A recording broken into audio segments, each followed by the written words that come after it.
Pemirsa, warga kampung Alarjiban, Kabupaten Tangerang, Banten menggelar aksi menyatakan sikap di tepi laut Desa Kohot. Aksi puluhan warga ini buntut dari Bareskrim Polri menangguhkan penahanan terhadap Kepala Desa Kohot terkait kasus dugaan pemalsuan surat tanah pagar laut di Tangerang.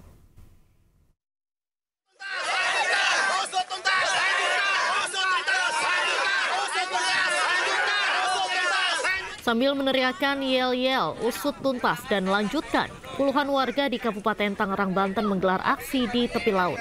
Dalam aksinya, warga membawa banner besar yang bertuliskan Raja Kecil Kohot yang penuh kesombongan. Aksi pernyataan sikap yang dilakukan oleh puluhan warga ini atas kekecewaan terhadap Bareskrim Polri yang mengabulkan penangguhan penahanan Kades Kohot Arsin bin Asip dalam kasus pagar laut di Tangerang. Dalam pernyataan sikap warga, setidaknya ada 6 tuntutan. Salah satunya ungkapan rasa kecewa terhadap Bareskrim Polri, Kejagung hingga terhadap Kades Kohot. Bersembunyi. 6. Kami tidak bertanggung jawab atas keselamatan karena alam. Kecewa dengan proses yang begitu lama sehingga tidak membuahkan hasil. Kemudian Bareskrim punya argumen sendiri, sedangkan Kejagung sebagai penuntut umum tuntutannya tidak dilakukan oleh Bareskrim. Jadi kami sebagai warga sangat merasa.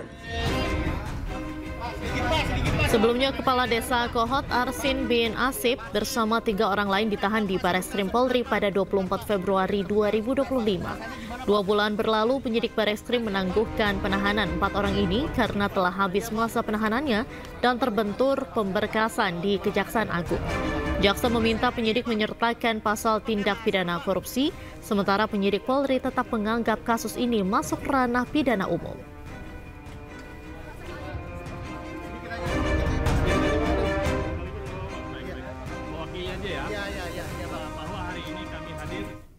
Sementara itu, mantan Menteri Kelautan dan Perikanan Susi Pujiastuti kembali menyuarakan kepeduliannya terhadap kondisi lingkungan. Lewat unggahan emosional, ia menyoroti tumpukan sampah yang mencemari pantai saat mau mengajak anak-anak berenang di hari libur sekolah. Dirusak, diambil bibit-bibit lobster pakai alat-alat seperti ini. Manusia itu kenapa merusak? Nih. Semoga lebih besar lagi ombak menggulung hal-hal seperti ini dan membawa sampah semua ke pinggir kembali. Melalui akun Instagram pribadinya, mantan Menteri KKP Susi Pujiastuti mengaku marah karena pantai Pangandaran, Jawa Barat dipenuhi sampah. Padahal ia bertujuan mengajak anak cucunya berenang, namun malah disuguhi sampah yang berserakan di pantai hingga membuatnya merasa kesal. Ia mengingatkan bahwa sampah-sampah yang dibuang sembarangan, baik dari rumah, jalanan maupun tempat wisata, pada akhirnya akan bermuara ke laut. Dalam video berdurasi 1 menit 43 detik tersebut, Susi membersihkan sampah di pinggir pantai Pangandaran. Tak hanya soal sampah, Susi juga mengecam praktik ilegal seperti pengambilan benih lobster menggunakan alat-alat yang merusak ekosistem. Ia berharap agar ombak yang lebih besar bisa menggulung semua kerusakan tersebut dan menyadarkan manusia akan akibat dari perbuatannya. Susi Pujiastuti sendiri dikenal sebagai tokoh yang vokal dalam isu-isu kelautan dan lingkungan. Seruannya kali ini kembali menjadi pengingat keras akan pentingnya menjaga laut sebagai sumber kehidupan dan warisan bagi generasi mendatang. Dari Pangandaran, Jawa Barat, Irfan Ramdiansyah, iNews melaporkan.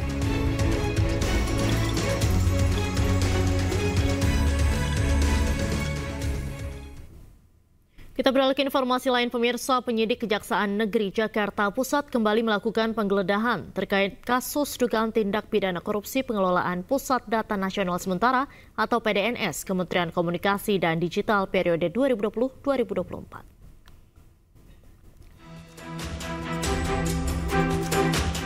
Tim penyidik pada bidang tindak pidana khusus Kejaksaan Negeri Jakarta Pusat kembali melakukan penggeledahan dan penyitaan terkait kasus dugaan tindak pidana korupsi pengadaan barang jasa dan pengelolaan Pusat Data Nasional Sementara atau PDNS pada Kementerian Komunikasi dan Informatika tahun 2020 hingga 2024. Penggeledahan dilakukan di beberapa tempat di Kabupaten Tangerang Selatan, Jakarta Pusat, dan Jakarta Timur. Di antaranya ialah PT STM BDX Data Center, kantor PT AL Gudang atau warehouse PT AL, serta di rumah saksi yang diduga terkait dengan perkara. Dari penggeledahan ini, penyidik menyita sejumlah dokumen yang berkaitan dengan pengadaan PDNS. Ada barang bukti elektronik yang disita guna penghitungan kerugian negara dan pembuktian di persidangan. Ini merupakan rangkaian penggeledahan lanjutan terhadap penggeledahan yang sudah dilakukan beberapa waktu yang lalu, di mana penyidik memandang perlu untuk melakukan penggeledahan di 5 lokasi tersebut untuk kembali menambah barang bukti dan alat bukti supaya penyidikan ini semakin kuat.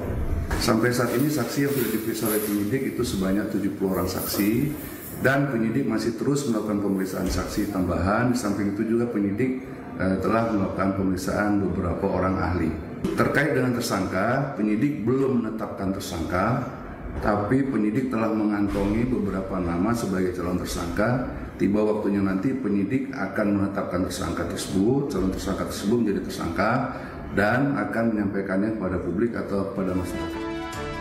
Dalam waktu dekat, penyidik Kejari Jakarta Pusat akan melakukan gelar perkara untuk menetapkan tersangka. Penetapan dilakukan setelah pemeriksaan saksi dan ahli tambahan serta analisa barang bukti sitaan selesai. Dari Jakarta, Tim Liputan iNews melaporkan.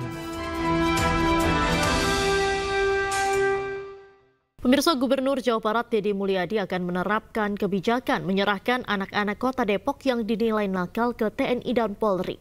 Mereka akan dididik secara militer agar lebih disiplin.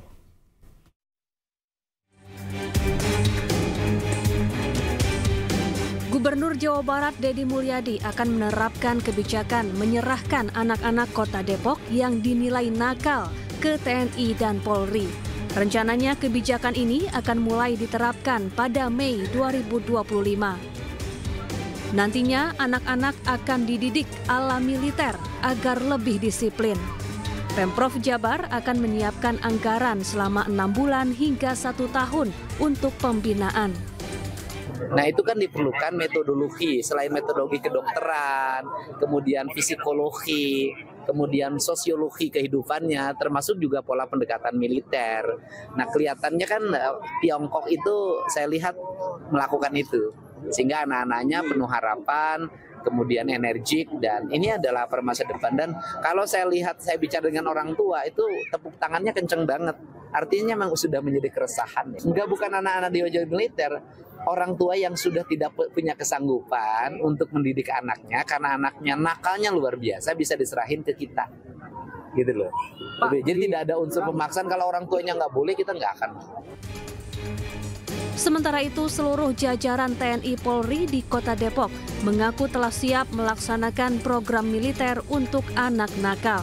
Apalagi jumlah kasus kenakalan anak dan remaja di Depok semakin tinggi.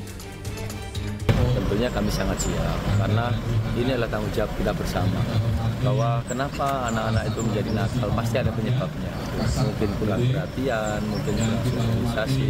Nah, ini yang kita edukasi. Nah, ini kita juga mengharapkan adanya sebuah dukungan dari masyarakat, gitu, bahwa ini bukan dalam bentuk militerisasi lah, atau intervensi lah, atau difungsi abri lah.